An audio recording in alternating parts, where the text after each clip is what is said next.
Durante siglos, los costarricenses han recorrido el mismo camino.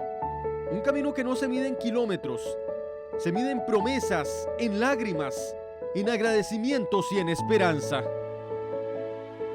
Cada 1 y 2 de agosto, miles de personas dejan atrás el cansancio, el dolor y las preocupaciones para caminar hacia un mismo destino.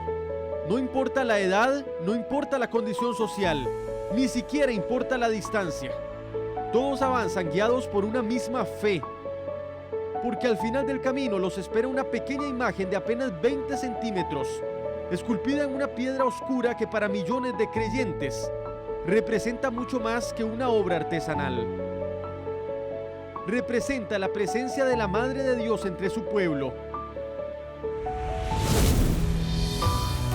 Era el año 1635.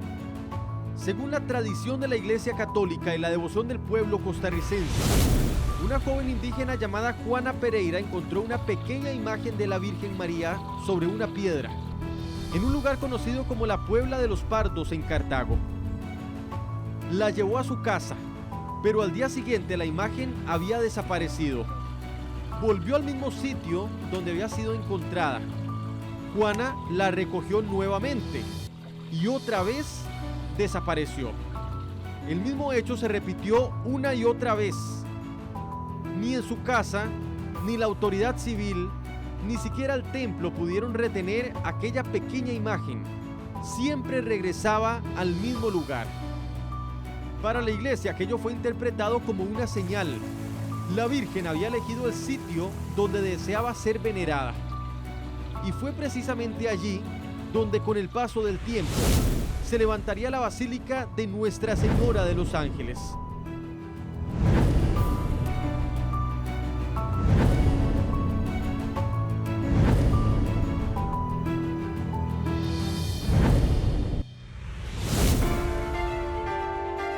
Desde entonces, la historia de Costa Rica quedó profundamente unida a la de la Negrita.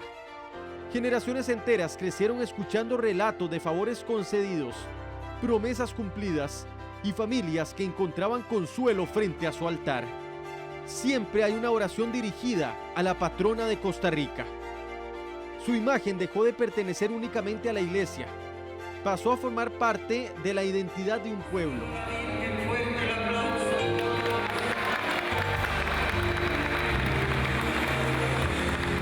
El símbolo de la fe de millones de personas. Un lugar donde las diferencias desaparecían y todos llegaban con la misma esperanza.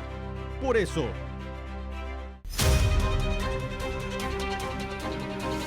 durante más de 300 años nadie imaginó que alguien pudiera atreverse a tocar aquello que para un país entero era sagrado.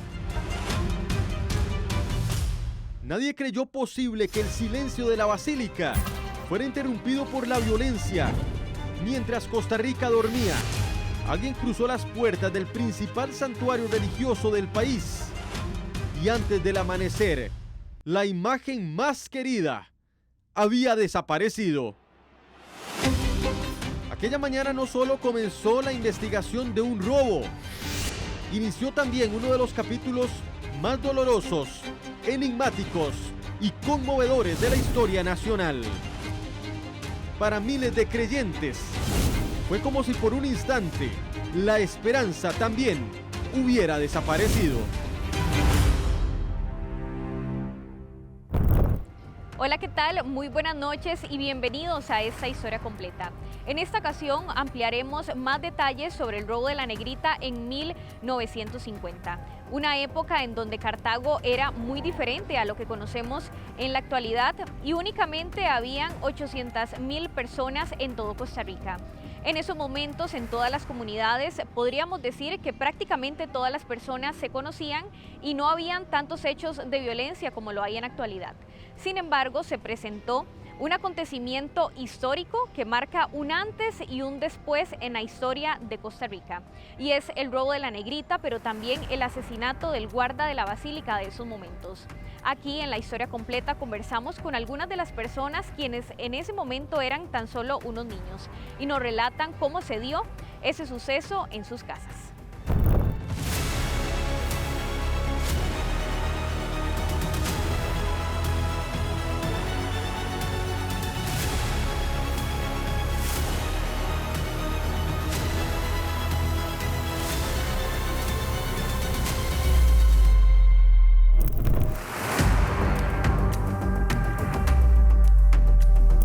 Hasta este momento, esta historia no habla únicamente de un robo, habla de un vacío, del instante en que Costa Rica sintió que había perdido a uno de los suyos, porque hay hechos que cambian para siempre la historia de un país.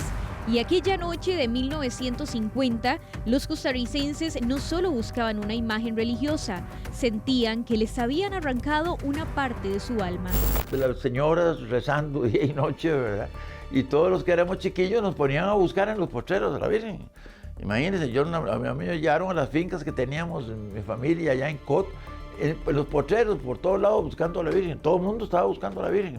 Bueno, yo la impresión más grande que me recuerdo en estos momentos fue cuando vi a mi mamá llorar y nosotros le preguntamos, pero mamá, ¿por qué lloras? Y entonces es porque la Virgen de los Ángeles se la robaron.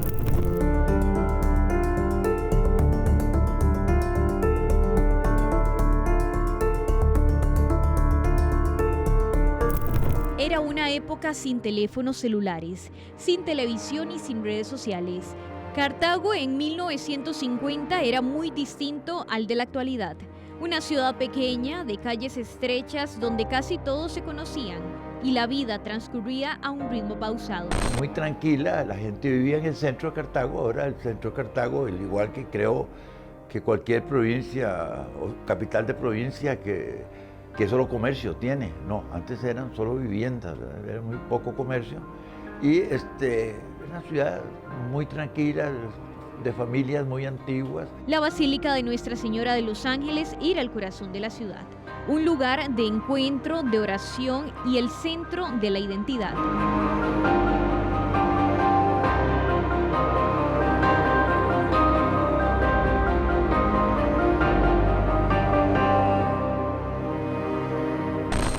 Y sobre todo giraba también alrededor de la Virgen, ¿verdad?, de los Ángeles, con una gran devoción. Todo el tiempo Cartago ha tenido una devoción profunda a Nuestra Señora de los Ángeles. Por supuesto, pues porque aquí fue el hallazgo, aquí se promovió todo el proceso de culto a la Virgen María. Entonces, de tal manera que todo se centró aquí, que después fue extendiéndose mucho más allá de las fronteras de Cartago y que ya se hizo a nivel nacional y ya se convirtió pues en un santuario nacional de Nuestra Señora de los Ángeles. Este templo religioso ha sufrido transformaciones por el terremoto. Sin embargo, la fe sigue intacta. Hace 76 años únicamente habían 800,000 habitantes en Costa Rica y las noticias giraban alrededor de la Virgen.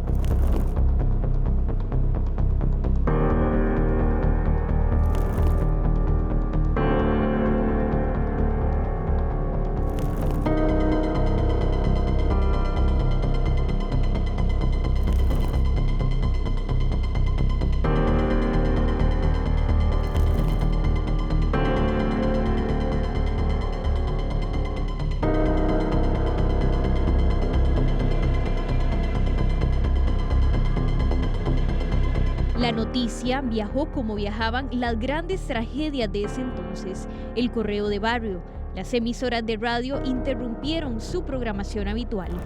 Boletín extraordinario. Atención Costa Rica.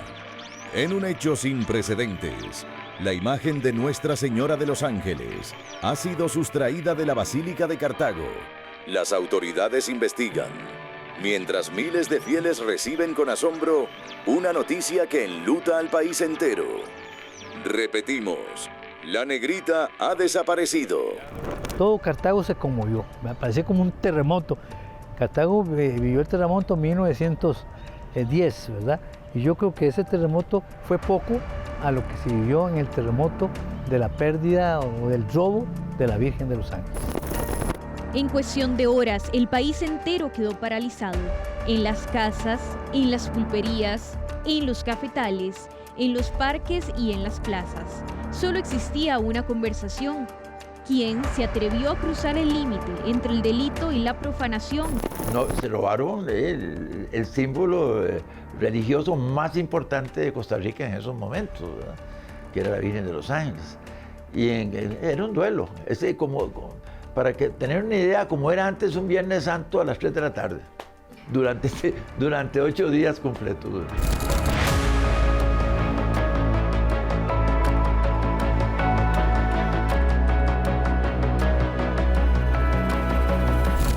periódicos imprimieron ediciones de última hora.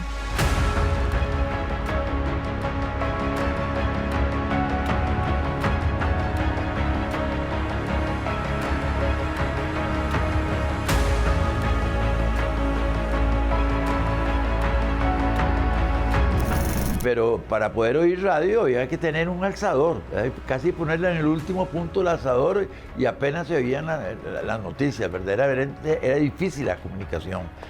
Y los periódicos escritos, ¿verdad? Los periódicos de papel, ¿verdad? Los titulares ocuparon las primeras planas y la noticia recorrió cada rincón del país. El robo de la Negrita dejó una herida profunda en la memoria colectiva de los costarricenses.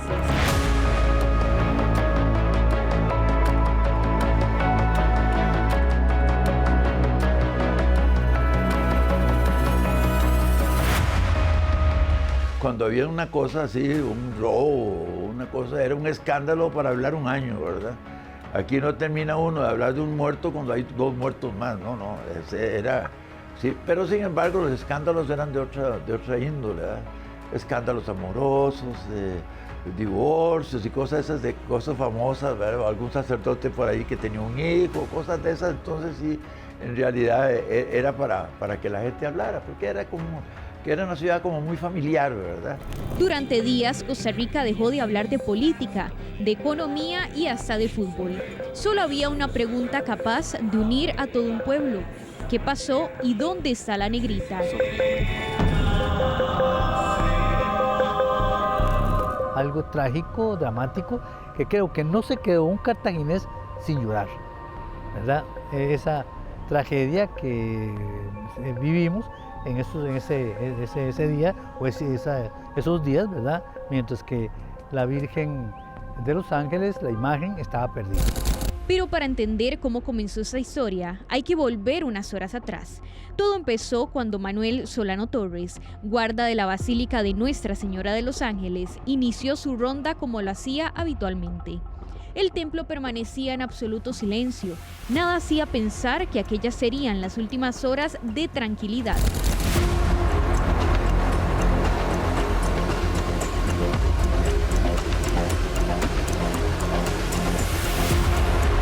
Antes de que el principal santuario religioso del país se convirtiera en el escenario de uno de los episodios más dolorosos de la historia nacional. En medio de la oscuridad, varios hombres ingresaron al templo. No buscaban las limosnas, no buscaban el dinero de las alcancías. Su objetivo era otro: las joyas que adornaban a la Negrita.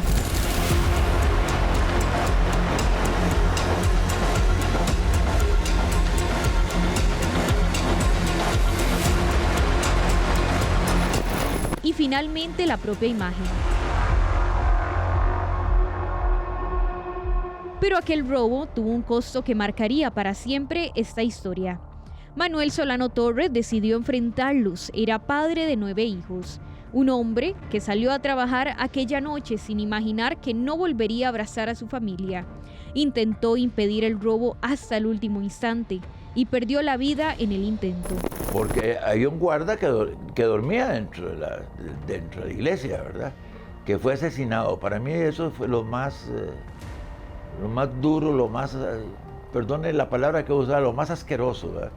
Porque el robo y todo eso, bueno, tiene un gran significado y demás, pero el asesinato de ese guarda que se hizo en la sacristía, ¿verdad? Que con una platina esos de la suspensión de los camiones, le dieron por la cabeza y los sesos quedaron untados, perdone la expresión, ¿verdad?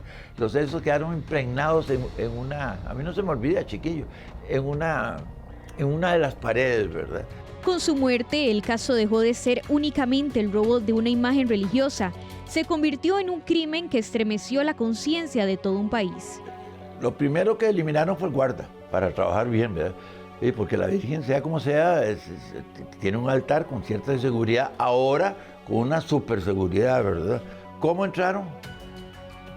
Dicen que posiblemente él, yo creo que fue solo uno, otros dicen que 2, bueno, se quedaron en el confesionario, escondidos, ¿verdad?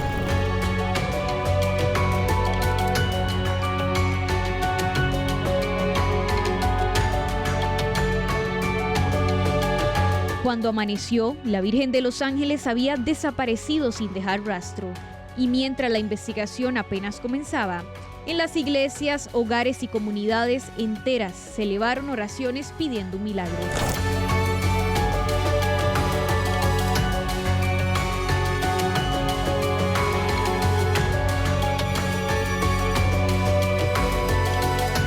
Durante la ausencia de la imagen, venía aquí, la gente veía ahí el lugar donde estaba la Virgen María y estaba vacío. Entonces todo el mundo lloraba y se lamentaba y bueno, cosas de estas. Fue una catástrofe nacional, ¿verdad? En ese momento donde la gran mayoría de la población era devota, y no solo eso, sino también fiel devota de la Virgen de los Ángeles, que se robaran la imagen, que profanaran el templo, que dentro del templo se diera la lamentable muerte del guarda, era un choque. Cada amanecer traía nuevas esperanzas, cada atardecer más incertidumbre, porque mientras pasaban los días habían más dudas. Las preguntas eran cada vez más difíciles de responder. ¿Quién robó a la negrita? ¿Por qué lo hizo? Y sobre todo, ¿dónde estaba la patrona de Costa Rica?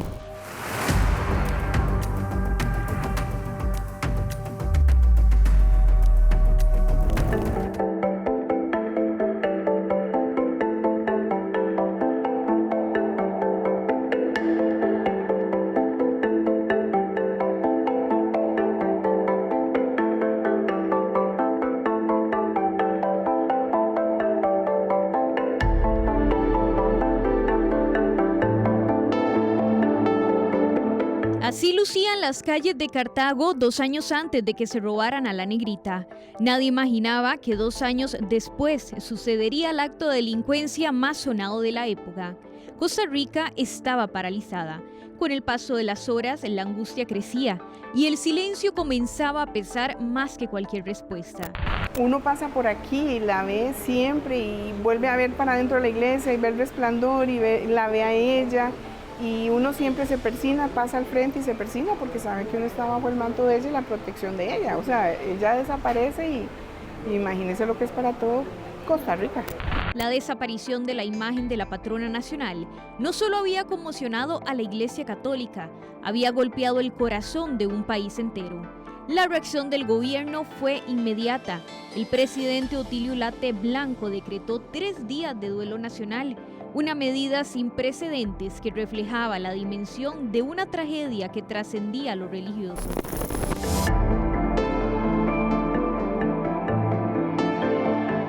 Nos vamos dando cuenta que la historia de Costa Rica gira en muchísimas cosas alrededor de la Virgen de los Ángeles, ¿verdad? Y sigue siendo, ¿verdad? Sigue siendo, porque ya ahora que venía usted de San José para acá, ya se da cuenta que ya empieza el país entero a llegar al que consideran su madre espiritual, que es la Virgen de los Ángeles. Para miles de costarricenses no se trataba únicamente del robo de una imagen. Sentían que les habían arrebatado un símbolo de esperanza y fe, pero las autoridades sabían que el tiempo corría en su contra. Se buscó por todo lado, porque pues la finalidad de ese robo no fue tanto la imagen, sino fueron todas las joyas que vestía la Virgen y que se decía que los ladrones la tomaron y fueron a enterrarlas todas estas en el Ochomoco, que después se encontraron ahí.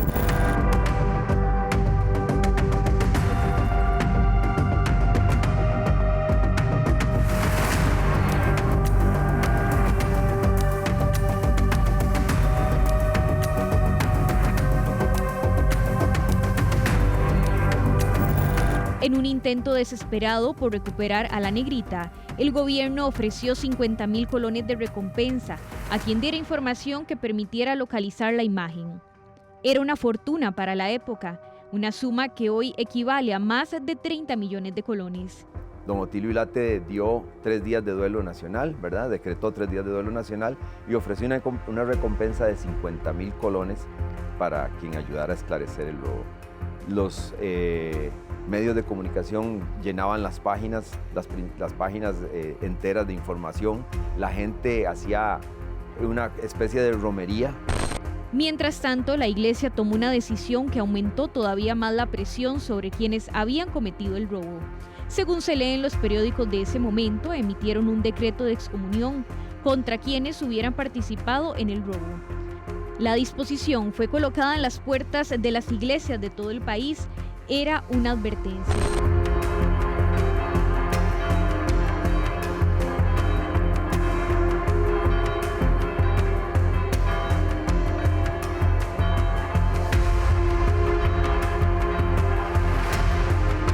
Mientras los días seguían pasando, crecían los rumores, aparecían pistas falsas y cualquier comentario se convertía en noticia. El oro era muy caro, pero al precio que está el oro ahora, eso tiene valor de enorme.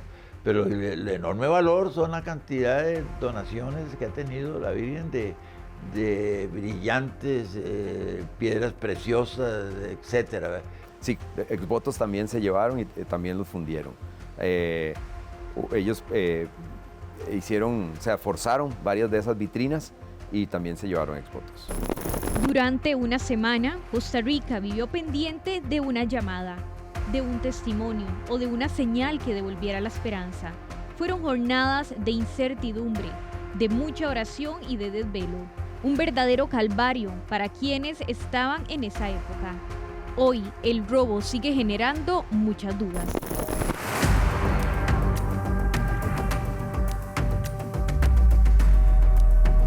En aquella época, Costa Rica aún no contaba con el organismo de investigación judicial. Las pesquisas estuvieron a cargo de la Oficina de Detectives, dirigida por el investigador Jorge Pacheco Angulo. Nació en 1912 y vivió 101 años.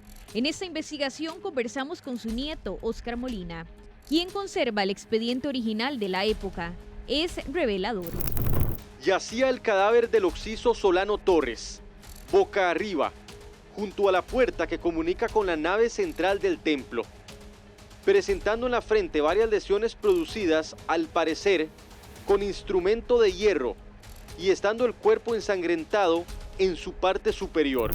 Que en el interior del trono o altar estaba en su posición normal la corona de la Virgen, que no fue tocada, pudiendo de lo anterior deducirse que fueron robadas la santa imagen, el manto que la cubría y la pedrería que orlaba el resplandor. Siendo tal manto y esa pedrería los originales y auténticos, según informe de los plateros Julio y Francisco del Valle. Que en la nave lateral izquierda del templo se notó que la vitrina de exvotos, que estaba junto a la pared, fue forzada con instrumento al parecer punzante.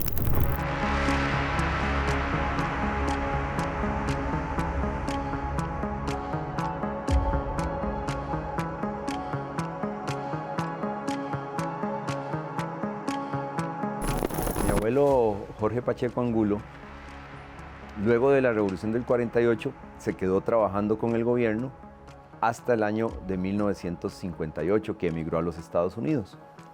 Y en esa época, en su momento, llegó a ser el director de la Oficina de Detectives. Por lo tanto, tuvo a su cargo la investigación referente al robo de la Virgen de los Ángeles, ocurrido en mayo de 1950. Los documentos muestran cómo avanzó una investigación compleja, basada en declaraciones, interrogatorios y las técnicas disponibles en el año de 1950. Cuando llegó ya mi abuelo y empezó a asumir la investigación, preguntó a la policía si habían detenido algún sospechoso. Le dijeron que habían detenido una persona porque venía embarrialada y venía llena y mojada. Y donde la detuvieron, él dijo: yo soy periodista y estoy avisándole a la gente que se robaron la Virgen para hacer una cuadrilla y salir a buscar a los culpables. Mi abuelo les dijo: esta persona es el principal sospechoso, porque cuando él empezó a avisar, todavía yo no había dado la noticia oficial. La noticia oficial todavía no había trascendido.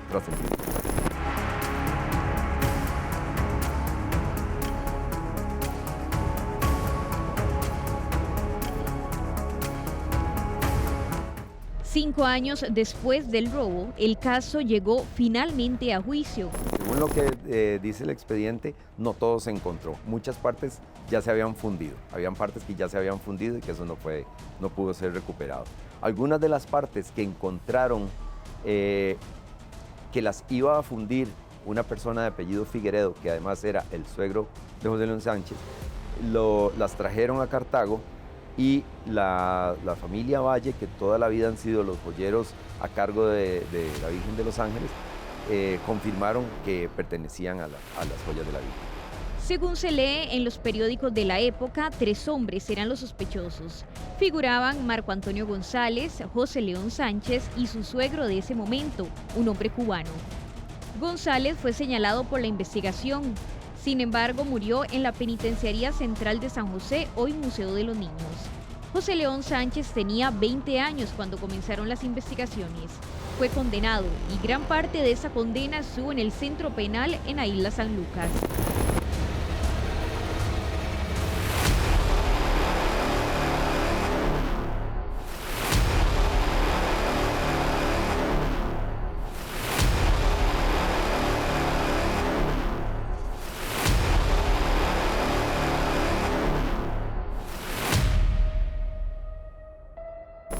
Estar aquí a los 19 años de edad, a los 20 años de edad, es lo peor que le puede pasar a un ser humano.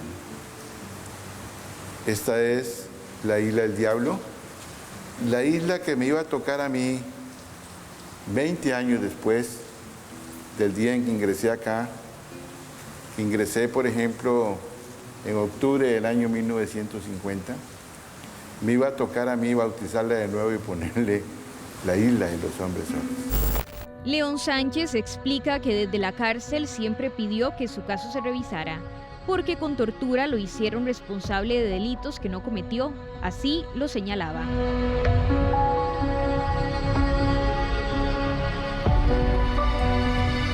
Conmigo se cometió uno de los crímenes más espantosos que se ha cometido con un hombre libre. Tomar a un muchacho joven de 20 años, torturarlo y hacerlo pasar en una cárcel, en varias cárceles, 30 años, por un crimen que no cometió.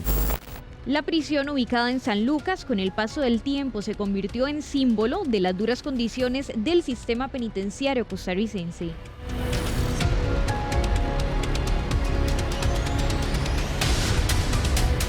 Adentro no se sabía si era de día o era de noche en esos calabozos. Y ese San Cubero, ni para qué, todo eso es, y calor y de todo, ya te sabes, San Lucas, Valle, medio, metido en unos calabozos.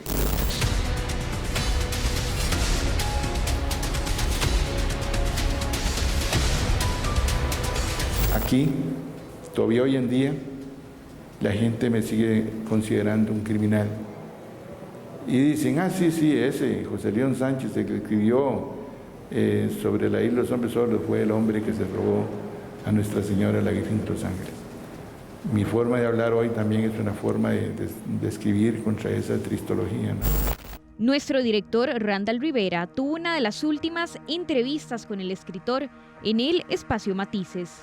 ¿Por qué cuando ocurre el crimen de la Basílica de los Ángeles, por qué lo vinculan usted? ¿Usted está en Cartago? No, yo estoy en San José. ¿En San José? Sí, mire, la historia del crimen de la Basílica es algo tan terrible como usted no sé. La gente lloraba, se deprimía y uno estaba como nervioso por todo lo que estaba pasando, ¿verdad?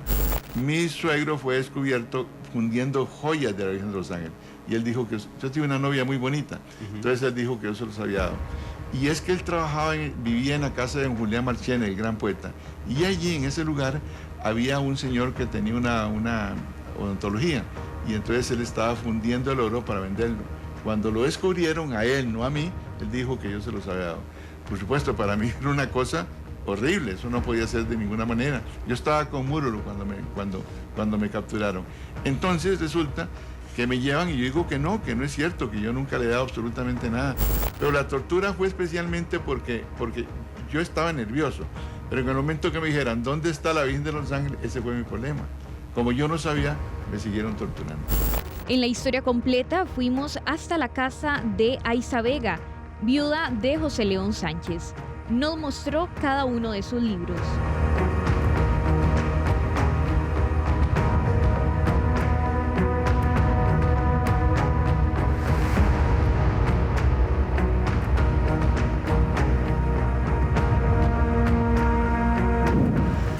hoy en lo lejano del tiempo que ha pasado se me hace el recuerdo que fuimos muchas las ocasiones en que pasé a base de agua y agua y agua como castigo.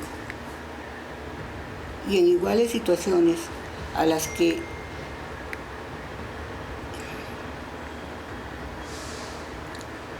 he dejado de narrarlas. No leo. Me cose, no he podido. Como el hombre más maravilloso que pude haber conocido. No solamente como escritor, porque al ser filóloga yo me enamoré al principio del escritor, pero era una persona tan especial, tan dulce, tan tierna, tan ¿cómo le puedo decir? Una persona así, que no guarda rencor, que no odia a nadie, que es lo más grande que yo he conocido en mi vida. En el centro penal ubicado en la isla San Lucas, se hablaba de presuntas torturas, aislamiento y múltiples abusos. Lo tuvieron 3 años ahí, en ese calabozo, donde desnudo, y donde había alepates, o ¿cómo se llama esto así?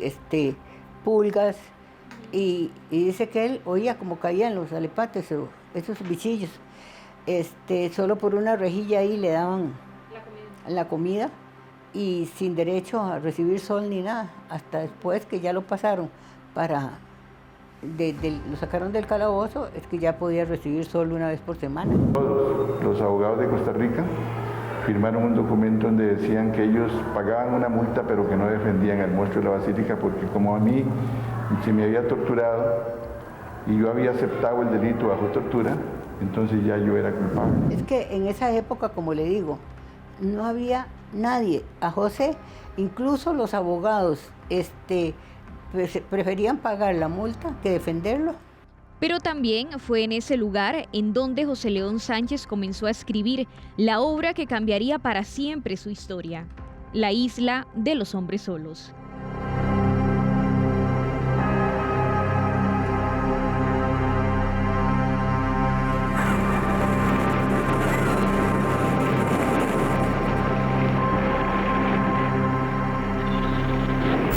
Yo estaba haciendo la tesis sobre la isla de los hombres solos, para demostrar que este libro es el primer libro que se ha escrito de carácter testimonial, ¿verdad? Entonces yo lo fui a entrevistar a él varias veces, porque el director de escuela en filología, cuando eso yo estaba estudiando allá, terminando entonces él me dijo, aquí está el número de José, llámelo. Entonces yo busqué a José, lo llamé, hablé con él y entonces tuvimos varias entrevistas para el libro. Él no quería que le trabajara La isla de los hombres solos, porque él odiaba ese libro. Durante décadas insistió en que había sido condenado injustamente y emprendió una batalla judicial para limpiar su nombre.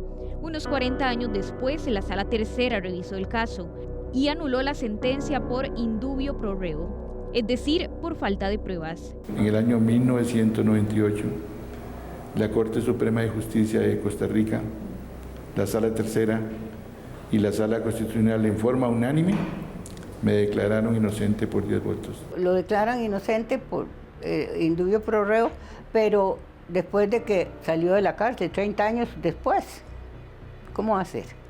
Entonces ya él había cumplido por 30 años, entonces lo que tenían que hacer era pagarle por lo que le hicieron, pero él no lo logró.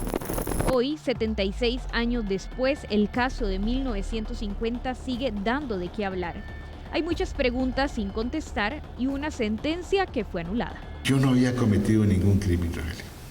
Era un muchacho que sencillamente estaba enamorado de una mujer y su papá dijo que yo había cometido el crimen más espantoso, más horroroso, más impío en la historia de Costa Rica.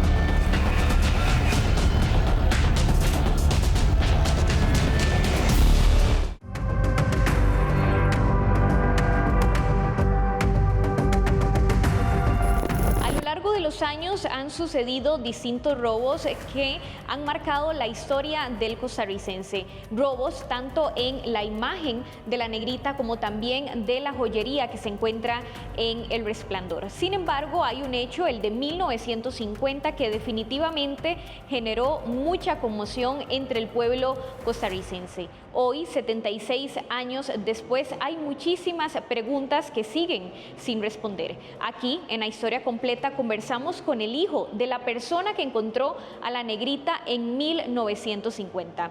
Fue hallada en el púlpito de la basílica.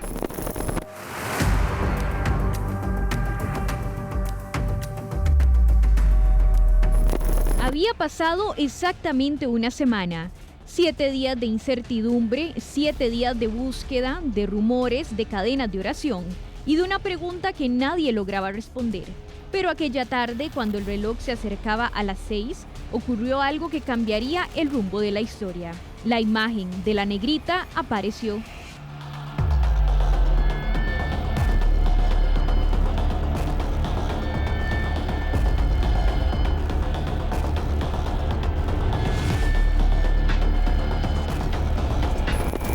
Apareció la Virgen, yo estaba en un matrimonio en esos momentos, tenía 11 años de edad. Y imagínense que fue tal el escándalo de las campanas y la gente gritaba por la calle y todo de la felicidad que había aparecido la Virgen, ¿verdad? Y que dejaron la pareja sola dejaron la pareja sola en la iglesia, no quedó nadie, ni los padrinos, ni nadie, todo el mundo corría para la iglesia de Los Ángeles, porque se habían pasado una semana y un poquito más, creo. Todo el mundo, todo Costa Rica, buscando a la Virgen en los jardines, en los potreros, en todos lados. Claudio Aguilar, conocido como Cabullo en aquella época, fue quien encontró a la negrita en el púlpito de la basílica. Y en La Historia Completa conversamos con don Carlos Aguilar, hijo de Cabullo. Su familia conserva todos los periódicos de la época.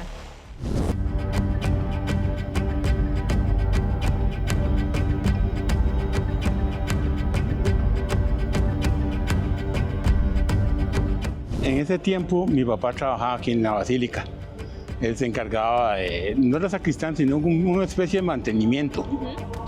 Entonces fue cuando pasó todo lo de la Virgen, él estaba aquí.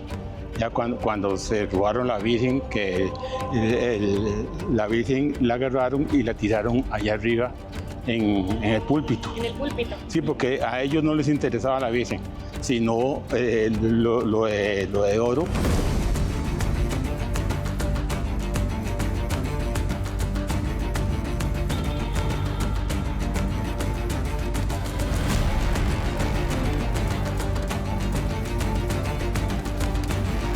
Fue tanta la alegría que a Cabullo, y quien se dedicaba a limpiar la iglesia, fue alzado por los cartagineses que se encontraban en la basílica. Y así se puede constatar en los periódicos de la época.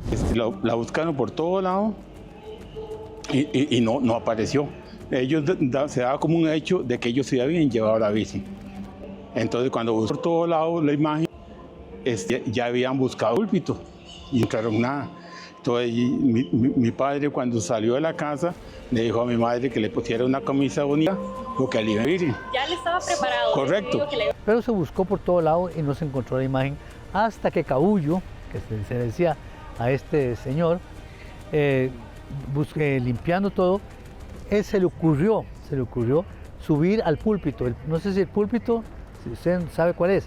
El púlpito es el lugar donde antes se predicaba y que tenía arriba, pues como un cajoncito arriba, donde ayudaba para la voz, para que la voz saliera para la gente, porque en ese tiempo no había micrófonos, ¿verdad?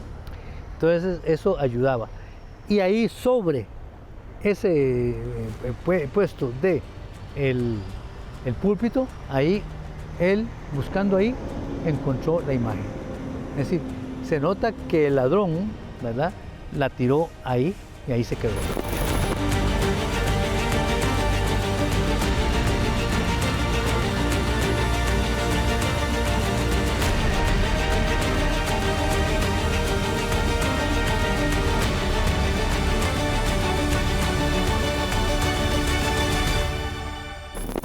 La noticia se propagó con una velocidad impresionante. En cuestión de minutos, Cartago quedó desbordada por una multitud que corría hacia la basílica. Las campanas comenzaron a sonar y poco después en iglesias de todo el país. Se ha dicho que es una aparición, ¿verdad? Es lógico, es una aparición. Pues no se sabe si alguien la llevó, si otros empezaron a hablar de políticos, como siempre, que los políticos anduvieron en la bolsa, que todas las tonteras o verdades que suceden tras de un hecho de esta naturaleza, ¿verdad? Pero lo cierto es que fue encontrada dentro de la propia iglesia, ¿verdad? Para hacerle creer a la gente pues, que no, la Virgen no había salido. Otros dicen que sí, pues se salió y que se fracturó un poco la piedra. Bueno, es que se habló de todo, ¿verdad? Cuando apareció, pues fue la mayor alegría. El obispo, digo, que fue interesante, porque fue la primera vez que se vio a la imagen ya sin todos los adornos, ¿verdad?, de joyas, de oro que le habían puesto y que fue lo que se robaron los ladrones. Entonces esa imagen fue maravillosa porque nadie la conocía, porque estaba cubierta con todo esto, con el esplendor, con el manto, todo. Y entonces fue cuando se vio aquello, todo el mundo también, ¿verdad?, aplaudía, todo el mundo lloraba, todo el mundo gritaba.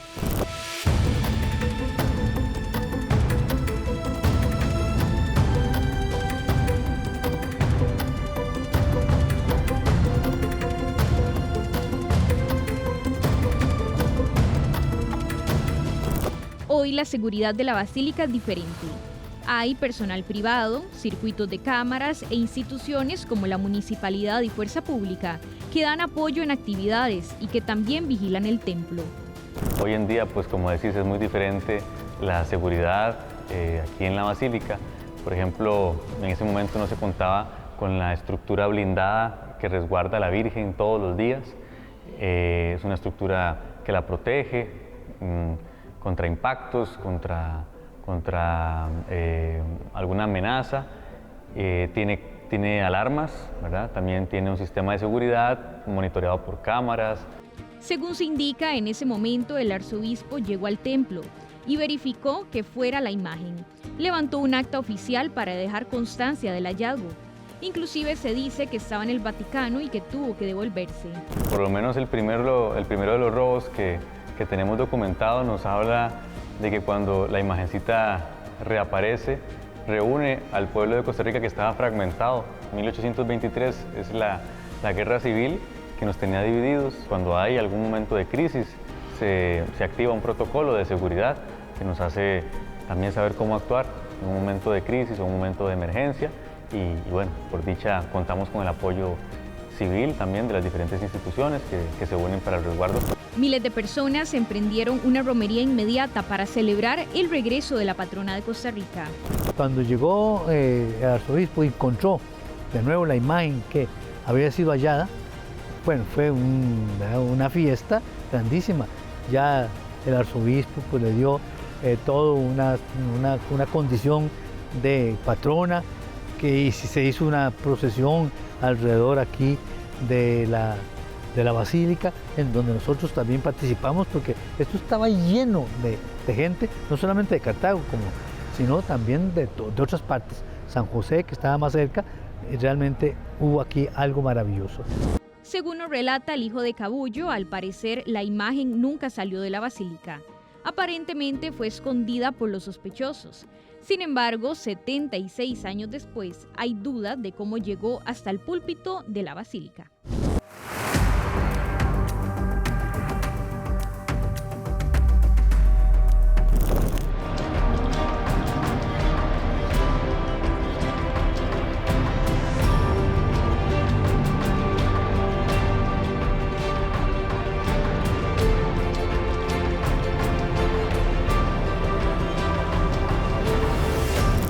A lo largo de los años, miles de costarricenses han caminado hacia los pies de la Negrita. Pasan los años y la fe sigue intacta, generación tras generación.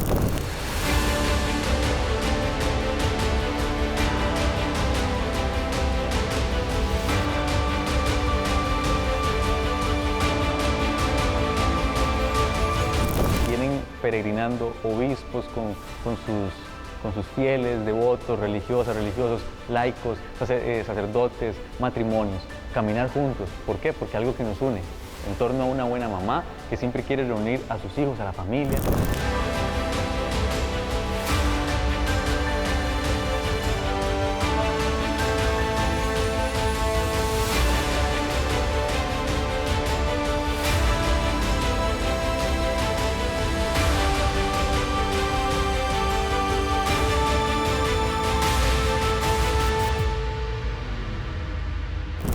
Cada mes de agosto, las carreteras que conducen a la antigua capital de Costa Rica se transforman.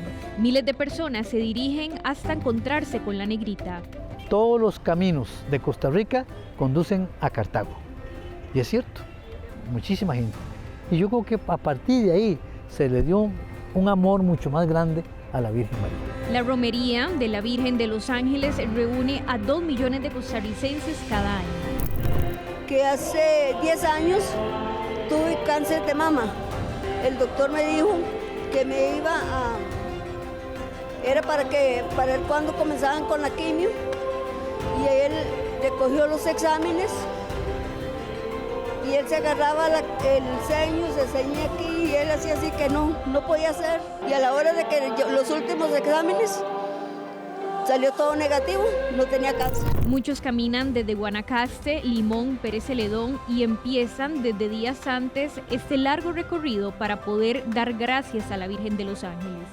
Toda la subida de rodillas llorando, porque yo no creí que iba a llegar. Yo le decía a mi hijo ahora que veníamos, yo le decía, papi, ya no llego, papi, ya no llego. Yo me sentaba en la acera, me sentaba en cualquier parte, apenas había una sombra, yo me sentaba y le decía, no, yo no voy a llegar, mi amor. Yo no llego, y él me decía, sí mami, sí llega, pero fue muy duro para poder venir aquí. Pero Diosito me dejó llegar y aquí estoy.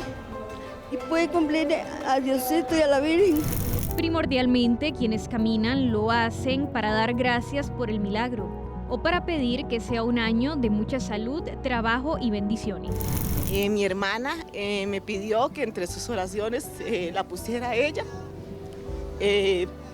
Y que pidiera mucho por ella, por una enfermedad que ella tenía. Yo se la ofrecí a la Virgencita y le dije a la Virgencita, quítale todos los dolores, ayúdale. Y para octubre, 7 de octubre, mi hermana falleció. Yo le pedí que le quitara los dolores y tal vez ese fue el modo de ella, de interceder ante Dios para que ya ella no sufriera más. Ella era muy buena cocinando, era muy divertida. La pérdida me afectó bastante. Hay niños, jóvenes y familias enteras que se dirigen hacia el santuario a visitar la famosa piedra de la llave y recoger agua que se conoce como el agua bendita. Romeros comparten sus historias, testimonios de fe y sanidad. Tuve la gracia de que ella me hiciera el milagro en mi hija, que ella hubo un tiempo en que tuvo un padecimiento. Entonces, con la fe que teníamos yo y mi familia, se la pusimos a los pies de la Negrita y gracias a Dios me la sanó. La fe de los romeros sigue intacta y las generaciones pasadas han tenido que enfrentar hechos que marcaron su historia. En 1824 y 1888 ya se había sustraído la imagen, aunque la magnitud y las consecuencias de estos incidentes no se compararon a lo ocurrido en 1950. En los 3 robos que se han habido ahí en 1824, que duró nada más que un día, perdida la Virgen de los Ángeles, que se encontró en la iglesia de Curridabat, la devolvió sacerdote. En 1888 se volvieron a meter, pero se robaron todo lo que era joyas, pero no se robaron la Virgen, ¿verdad? No. Y la de 1951, que es la que estamos hablando, ¿verdad? Entonces ha sido un gran proceso. Todos estos robos han reforzado la fe del cartaginés y de la población católica costarricense. La romería simboliza la resiliencia y devoción de la población costarricense, reflejando la capacidad de mantener vivas las tradiciones a lo largo del tiempo. especialmente entre las nuevas generaciones.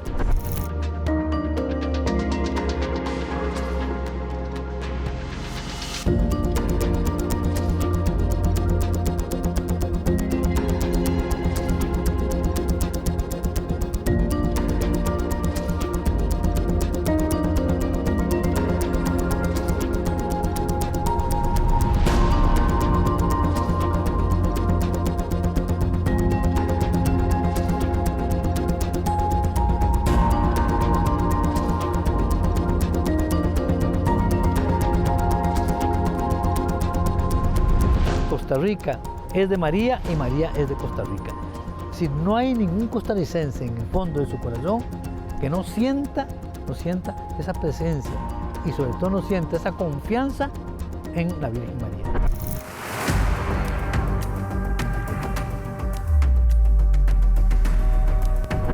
En cuestión de horas, el país ya tenía un nombre para quienes habían cometido aquel crimen, los monstruos de la Basílica.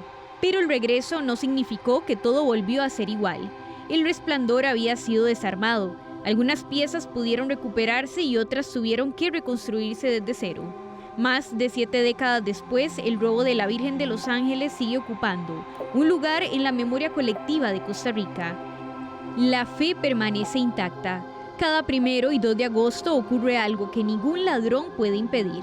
Miles de personas vuelven a recorrer el mismo camino hacia Cartago, no para buscar una imagen desaparecida, sino para reencontrarse con una historia que sobrevivió al miedo, al crimen y al paso del tiempo.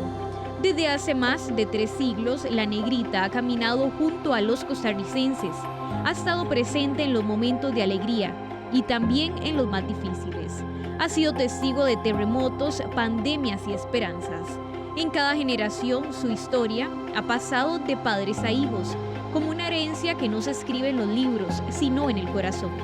Por eso fue declarada patrona de Costa Rica, no por el brillo de sus joyas, sino por el lugar que ocupa en la vida de millones de personas, por una sanidad que la medicina no podía explicar, por una familia que volvió a unirse, por el trabajo encontrado o por la vida. Otros llegan con el alma cansada, con una petición en el silencio o con el dolor de una pérdida, o bien con la esperanza de que el próximo milagro llegue a sus vidas.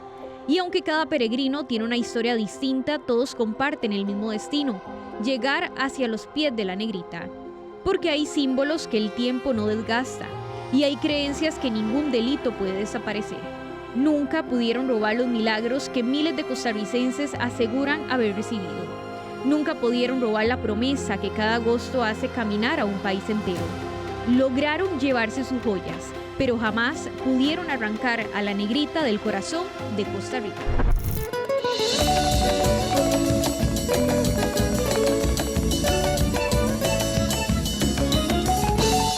Eres la estrella que ilumina los anhelos de mi corazón. Eres manantial que purifica los jardines del Edén de Dios.